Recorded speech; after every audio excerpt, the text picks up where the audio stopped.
আগামী জাতীয় সংসদ নির্বাচনকে সামনে রেখে নারায়ণগঞ্জ ১ আসনের জনসাধারণের মতামত।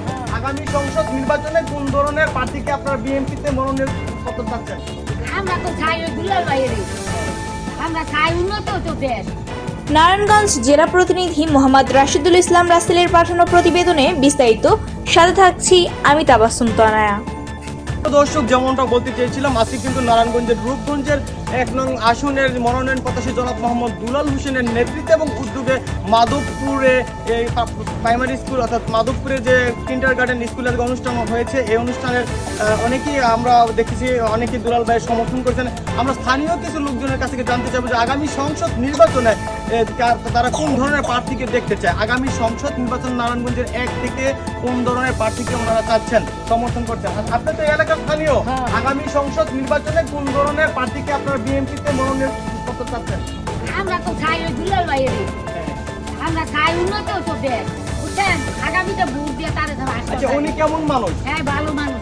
অনেক দেখলাম, মানে তার ভালো, আমার অনেক খুশি লাগছে, সবারই লাগছে। আমরা অনেক ফ্যামিলি, পুরা ফ্যামিলি। আচ্ছা, উনি কেমন মানুষ এবং আপনার ভালো জীবনে লাগছে। কি কি সমস্যা এগুলো সব বলুন। সমস্যা আছে বাবা, কয়টা কইতাম, আল্লাহ যদি দেয় তার ক্ষমতা দেয় তখন হাতগুলো কইতাম। অত রাস্তাঘাট বাবার দেশ আমার, স্থানীয় আমার, আমার দেশ আমার।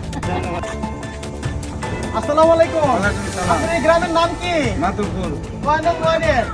আমার কয়লা মাটুকো 5 নম্বর ওয়ার্ড। 5 নম্বর ওয়ার্ড। আপনি তো অনেক সোজা বাঙালি। আসলে হাতে কি হাতে কি? এরা খাওয়া দিয়ে তারেক রহমান এই পোস্টার দেখি দেখি। এই যে আচ্ছা, আগামী সংসদ নির্বাচনে নারায়ণগঞ্জের ১ থেকে কোন ধরনের প্রার্থীকে আপনারা চান? আমরা দুলাল ভাইকে চাই। সে কেমন মানুষ? হ্যাঁ, ওনার অনেক খুব মন মানুষ ভালো, লোক ভালো। কিভাবে বুঝলেন? বলে ওনার গরিব দুঃখী লেগে অনেক দান সৎকা করে, মানুষের দান করে, স্কুলের লেগে, মাদ্রাসা লেগে, সব কিছুর লেগে। আপনি এখন কই যেতেছেন? আমরা দোকানে কি জন্য?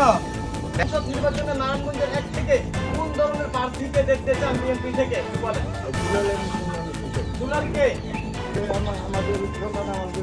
যে এই গ্রামে কোনো সরকারি বিদ্যালয় নাই, উচ্চ মাধ্যমিক বিদ্যালয় নাই, কোনো একটা স্বাস্থ্য কমপ্লেক্স নাই, মা বোনরা যখন প্রেগনেন্ট হয় তখন তাদেরকে নিয়ে যাওয়ার কোনো ব্যবস্থা নাই। আজকে এই গ্রামে কেউ আসছে না। সেক্ষেত্রে আমরা জনগণের কাছে জানবো যে নারায়ণগঞ্জের রূপগঞ্জ সামনে নির্বাচনে ১ নং আসন থেকে তারা কোন ধরনের প্রার্থীকে বেছে নেবে।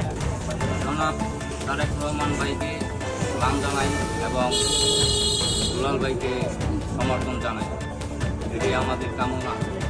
রূপগঞ্জের শেষ প্রান্তে আমরা এবং ভালো একটা নেতা উনি আমরা চাই। কাকে? দুলাল ভাই। ধন্যবাদ আপনাকে।